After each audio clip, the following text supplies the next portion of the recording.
Vēsturnieks D. Aubings ir labi sacījis. Dievs no visdziļākās noslēgtības un tumsas izvelk vājus instrumentus, caur ko nolemj īstenot lielas lietas. Pēc tam, kad tos ir izlietojis un aizliedzis tiem spīdēt pašiem savā spožumā, viņš atkal tos it kā aizmirst un ievelk atpakaļ visdziļākajā noslēgtībā. Dievs parasti izved savus kalpus no kaujas lauka uz laiku, lai pēc tam tos nogādātu atpakaļ daudz spēcīgākus un labāk apbruņotus. Tā notika arī ar Luteru, kas tika atkal apklusināts Vartburgā pēc viņa spožas uzvaras pār zemes lielajiem Wormsā. De Aubings rakstīja: Tādi vīri kā Čārlis II vai Napoleons paši noteica savu karjeru un slavu. Tieši tad viņiem pēkšņi atklājās viņos esošais spēks. Analogs moments eksistē dieva varoņu dzīvēs, bet tas ir vērsts pretējā virzienā. Tieši tad viņi pirmo reizi konstatēja savu pilnīgo bezpalīdzību un nenozīmīgumu. Iesākot ar to pašu stundu, viņi arī saņēma dieva spēku no augšienes. Liels dieva darbs nekad nevar tikt īstenots caur cilvēka dabisko spēku. Tas nāk no izkaltušajiem kauliem, no nāves tumsas ieskautajiem, kur dievam labpatīkas meklēt instrumentu, caur ko viņš varētu pār visu zemi izplatīt savu gaismu, atjaunotni un dzīvību. Stipram savā paša pārliecībā, raksturā un talantā, Cvinglijam bija jāierauga sevi satriektu. Tā, lai viņš varētu kļūt par tādu instrumentu, ko mīl Dievs. Viņam bija vajadzīga kristība nespēkā, vājumā un sāpēs. Luters to saņēma tajā briesmu stundā, kad viņa cietuma kamera un garās galerijas konventā Erfurtē atbalsoja viņa šausmīgos kliedzienus. Cvinglijs ieguva dievišķo ordināciju, tiekot nogādāts savas gribas darījumā ar slimību un nāvi. Cilvēkiem ir jāpazīst savas vājības un nespēks, pirms tie spēj pat sākt cerēt uz dieva spēku. Cilvēku dabiskais spēks un spējas parasti ir vislielākais šķērslis dieva darbam un dieva darbībai. Tāpēc mums bija tāda dziļa nomiršana sev, īpaši strādnieku un sludinātāju vidū Azusa misijas agrīnajās dienās. Dievs vienkārši gatavoja savus strādniekus viņu uzdevumam.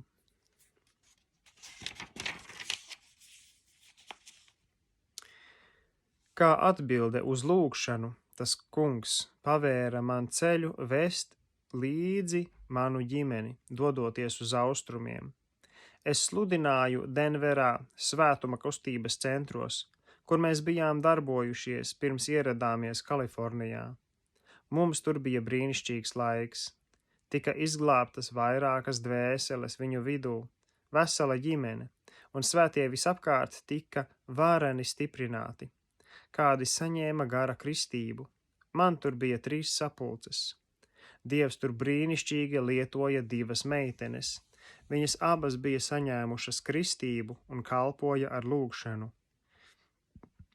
Viņu lūgšana par neatpestītajiem spēcīgi izlauzās namā, kamēr viņu pašu iekšējā brīvība no pašapziņas bija varena mācību stunda mums visiem. Tas bija savāds darbs un neparasta dieva kalpošana pie cilvēkiem. Pār neatpestītajiem nolaidās pārliecināšanas spēks.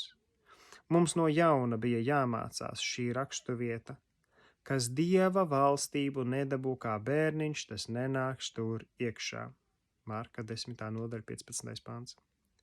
Acīm redzot, modernās evanģelizācijas metodes nav saistošas pie dvēseļu pestīšanas.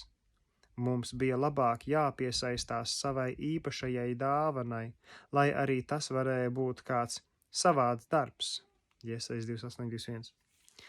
Rīkojoties neadekvāti, mēs iegūsim vislielākos panākumus.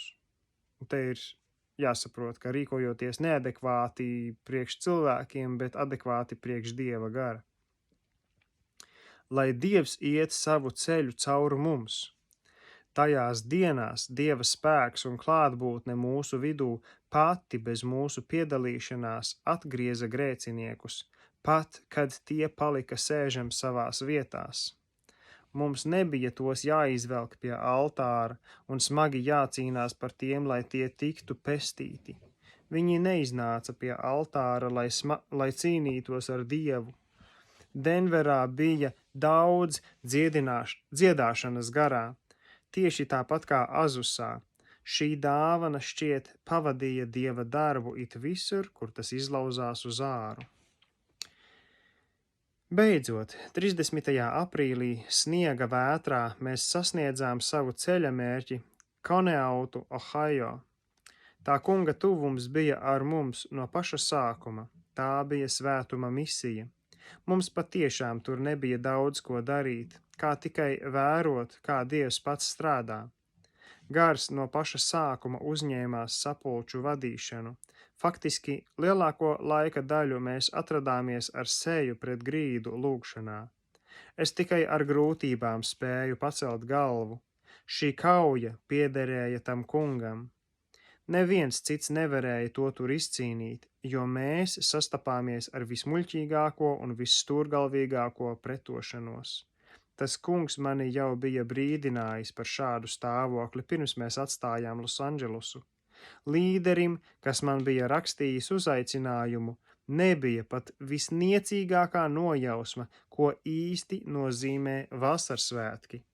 No tā jau es biju baidījies. Viņš tikai vēlējās iegūt lielāku misijas darba pieaugumu, lai darbs vairotos skaitā un tā tālāk. Sapulces bija tikai pusē, kad viņš kļuva par ķīli svētā gara ceļā. Tad bloķēja svētā gara darbu. Viena māsa lūdza bez mitēšanās, izjūtot smagas dvēseles ciešanas par viņu. Izrādījās, ka viņš ir miesīgs, lepns un pašapzinīgs un neļāva sapulcēm sniegties dziļumā. Mēs nevarējām tikt tālāk. Šķiet, viņam nebija ne mazākās nojēgas par sevis pašpazemošanu, kopā ar mums pārējiem, bet viņam bija jāpazemojas. Dievs man rādīja, ka man ir ar viņu jānodarbojas. Man bija jāpaklausa Dievam vai arī jāapklust un jābrauc projām. Nebija jēgas doties tālāk. Mēs ēdām pie viņa galda un gulējām viņa gultās. Bija smaga lieta to darīt, bet es devos viņu apgaismot. Mēs uzslējām ragus, pārnestā nozīmē.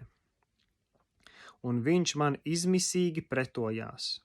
Tomēr beigās Dievs viņu salauza. Gars pats viņu pārliecināja, un viņa armija sašķēlās gabalos. Kad krita viņa status, viņš gandrīz aizdedzināja savu baznīcu. Viņš gulēja zem sola 5 stundas un beidzot sāka sevi saskatīt tā, kā viņu redzēja Dievs. Gars viņu paņēma un satrieca gabalos. Tas viņam parādīja visu viņa lepnību, ambīcijas un tā tālāk. Visbeidzot, pēc cīņas viņš klusu piecēlās un devās mājās. Tur viņš ieslēdzās savā istabā un palika, kamēr viņu tur sastapa Dievs. Viņš iznāca ārā no šīs saķeršanās, pazemīgs kā jēriņš un izsūdzēja savus pārkāpumus. Šķērslis tika nostumts no ceļa un sapulces aizgāja varenā spēkā. Viņš pats saņēma kristību kādu laiku pēc tam, kad mēs bijām aizbraukuši.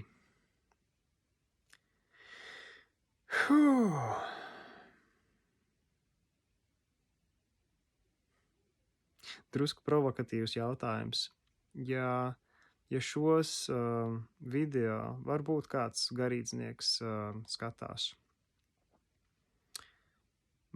es gribu uzdot arī tev jautājumu. Un varbūt pajautātu pats Dievam, vai tu neesi par šķērsli Dieva darbam tavā draudzē? Vai tu neesi par šķērsli Dieva darbam tavā draudzē? Pajautā Dievam.